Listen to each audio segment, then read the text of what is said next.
তারা বলেছে যৌনকর্মীদেরকে শ্রমিক হিসাবে স্বীকৃতি দিতে হবে। তারা আরো বলেছে বিবাহ বিচ্ছেদ এবং ভরণ পোষণের ক্ষেত্রে ধর্মীয় আইন অনুসরণ বাধ্যতামূলক হওয়ার কারণে নারীরা বৈষম্যের শিকার হচ্ছেন।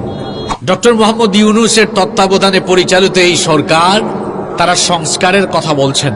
তো নারী বিষয়ক সংস্কারের জন্য এক শ্রেণীর লোক এসে তার কাছে সংস্কারের জন্য প্রতিবেদন রিপোর্ট জমা দিয়েছে আর কিছু সুপারিশ নিয়ে এসেছে। সুপারিশ সমূহে যে সুপারিশগুলো করেছে খেয়াল করে শোনেন। তারা বলেছে যৌনকর্মীদেরকে শ্রমিক হিসাবে স্বীকৃতি দিতে হবে। তারা আরো বলেছে বিবাহ বিচ্ছেদ এবং ভরণ পোষণের ক্ষেত্রে ধর্মীয় আইন অনুসরণ বাধ্যতামূলক হওয়ার কারণে নারীরা বৈষম্যের শিকার হচ্ছেন। কথা বুঝেন নাই?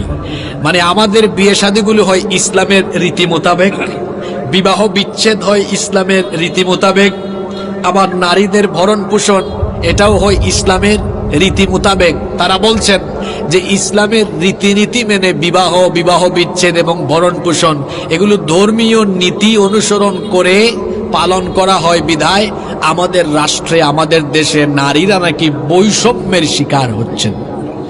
ইন্না লিল্লাহি ওয়া ইন্না ইলাইহি রাজিউন। অথচ বাস্তব কথা হলো তার সম্পূর্ণ বিপরীত।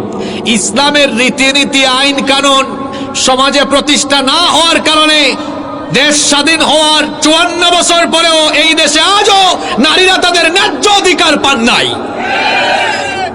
নারীরা তাদের অধিকার থেকে বঞ্চিত হয়েছেন। যেই সকল জাহেলরা, মূর্খরা এই ধরনের কথাবার্তা বলে ধর্ম বিদ্বেষ এবং ধর্ম অবমাননা করেছে, আমি সরকারকে বলবো অনতি বিলম্বে এদেরকে গ্রেফতার করে বিচারের মুখোমুখি করতে হবে এবং তাদের দেওয়া এই সুপারিশ এবং এই নারী বিষয়ক সংস্কার কমিশন অবশ্যই বাতিল করতে হবে।